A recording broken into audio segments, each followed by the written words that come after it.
ఇప్పుడు అసూయాస్పతి ఉన్న వ్యక్తులు దేవుడు చిత్తానుసారంగా ఉన్న దేవుళ్ళు ఎక్కువ అనుభవించలే. దేవుని చిత్తం ఏంటిది? దేవుని చిత్తానుసారంగా ప్రియులారా మన దేవుని ఎక్కువ అనుభవించడం అంటే నన్ను దేవుడు దీవించి మాత్రం కాదు, మిమ్మల్ని కూడా దీవించాలన్నమాట. అంటే నేను మీరు కలిసే అనమాట, టీమ్గా అనమాట. దేవుడు క్రిస్తు ఒక చూపుల ప్రియులారా మనం చూసినట్లయితే నేను మాత్రం దీవెని అనుభవించాలని కాదు, నేను దీవెని అనుభవించాలి, నాతో పాటు లేదంటే మనతో పాటు మన దగ్గర ఉన్న వారందరం దీవెన అనుభవించాలి, అలాగే దీవెన పొందాలి అని ప్రియులారా ప్రభు కోరుతుంది అనమాట. అదే మనం 1 పేతురు 3:9 మనం చూడవచ్చు. మీరు ఆశీర్వాదం అనుభవించడానికి కొరకు పిలువబడిన కాబట్టి కీడుకు బదులు కీడు చేయవద్దు. అసూయ కలిగిన వారు ఇద్దరు కీడు చేయడానికి అవకాశం ఉంది. కీడుకు బదులు కీడు చేయవద్దు, దూషణగా మాట్లాడవద్దు, దీవించుడు అని రాయబడింది. కాబట్టి ప్రియులారా మనం అర్థం చేసుకోవాలి, మన దేవుడు మనను ఆత్మ సంబంధమైన ఆశీర్వాదాలు క్రిస్తువుని అనుగ్రహించి మనం దీవించాం. క్రిస్తువుని కలిగిన వ్యక్తిగా మీరు ఉంటే మీరు దీవించబడిన వ్యక్తి అనమాట, దీవించబడిన వ్యక్తి. ఇంకా ప్రభు నన్ను దీవించుమని మీరు కోరుతున్నారేమో, కానీ ఆల్రెడీ మీరు దీవించబడిన వ్యక్తి అనే సత్యం అర్థం చేసుకోవాలి. కాబట్టి ఇంకా ఆశీర్వాదాలు మీరు అనుభవించాలేమో.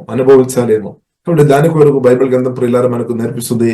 మన దేవుని వాక్యం రిసీవ్ చేస్తున్నప్పుడు store my commands in your heart. కాబట్టి మన హృదయంలోనికి దేవుని వాక్యం ప్రియులారా మనం ఊహించిన కూడా ఏమవుతుంది?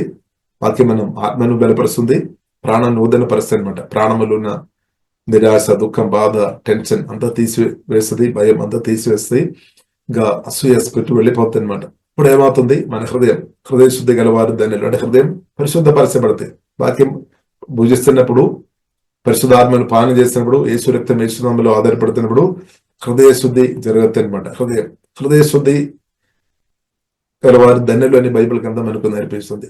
ఎందుకంటే వారు ఎక్కువ వ్యక్తులను దీవిస్తాయి అనమాట. కాబట్టి మనం ఇప్పుడు ఏం చేసుకోవాలి?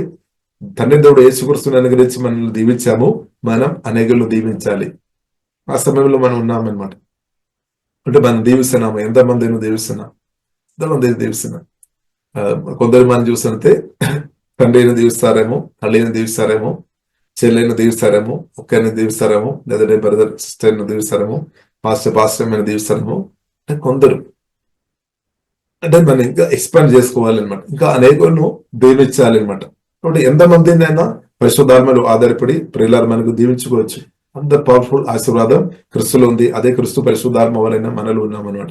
ఇప్పుడు మనం చూసినట్లయితే బ్యాంకులో ఉన్న డబ్బు ప్రియులారా మనం చూసినట్టు మామూలు మనం చూసినట్లయితే మెటీరియల్ లోకానుసరణ ఆశీర్వాదం ప్రియులారా మనం చూసినట్లయితే మనం వాడుతున్న కొలది అది తగ్గిపోవడం అని చూడవచ్చు. కానీ క్రిస్తులో ఉన్న ఆశీర్వాదం మాత్రం అలా కాదు, డిఫరెంట్ ఉంది అనమాట. క్రిస్తులో ఉన్న ఆశీర్వాదం ప్రియులారా మనం ఇస్తున్న కొలది ఇంకా పరిశుద్ధాత్మ వలన నదులు ఇంకా ఆశీర్వాదం ఇంకా ఎక్కువ అవుతాయి అనమాట, తగ్గిపోలేదు. కానీ మన మనసులో ఉండవచ్చు, అబ్బో నేను ఇద్దరిని దీవించిన కొలది అబ్బో నేను తగ్గిపోతాను. నో, ఇంక్రీస్ అవుతాను. సత్యం ప్రియులను గ్రహించుకోవాలి, ఇంక్రీస్ అవుతాయి అనమాట. ఇది ఎంతగా మీరు ఇచ్చిన కొలది ఆ దీవెన విడుదల చేసిన కొలది మీ ఆత్మ నుండి ఇంకా నదులు ఎక్కువ ప్రవహిస్తుంది. అలాగే ఇప్పుడు దాకా చూడలేని ప్రియుల ఆశీర్వాదాలు కూడా అనుభవిస్తుంది, చూస్తాయి అనమాట. అది సత్యం ప్రియులారా మనం గ్రహించుకోవాలి. కాబట్టి దేవునికి స్తోత్రం. ఇంకా దేవుడు మనకి ఇచ్చిన వాక్య ప్రదర్శన గాని కొన్నిసారి మనకు అనిపిస్తే దేవుడు మనతో వాక్యం చదువుతున్నప్పుడు మాట్లాడతారు, రెవల్యూషన్ ఇస్తాడు. అబ్బో అది నేను ఇద్దరికి ఇచ్చినప్పుడు అయిపోతాయని కొన్నిసారి ఆలోచన వస్తాయేమో. నో, ఎంత ప్రియులారా మన ఇచ్చలైతే జీవంగల దేవుడు ఫెయిత్ఫుల్ కాబట్టి పరిశుద్ధాత్మ దేవుడు మనకు ఇంకా ఊహించలేని వాక్య ప్రదర్శనలు ప్రియుల దేవుడు మనకు సమృద్ధి అనుగ్రహిస్తాడనమాట. కాబట్టి ప్రియులారా మనం అర్థం చేసుకోవాలి, దేవుడు నాకు మీకు ఇచ్చేది మనం పొందేది ఏం చేసుకోవాలి? సంఘక్షేమం కొరకు అది ఇవ్వాలి అనమాట. సంఘక్షేమం కొరకు దాన్ని విడుదల చేయాలన్నమాట. దాన్ని విడుదల చేయాలి, అప్పుడు దేవుడు ఇంకా ఇస్తాడు. మనం విడుదల చేయలేదు అంటే మనకు మేలు లేదు, ఇతరులకు మేలు లేదు అనమాట. కాబట్టి విడుదల చేయాలి ప్రియులారా. దేవుడి నుండి పొందేది మనం ఇచ్చేవారిగా ఉండాలి. దేవునికి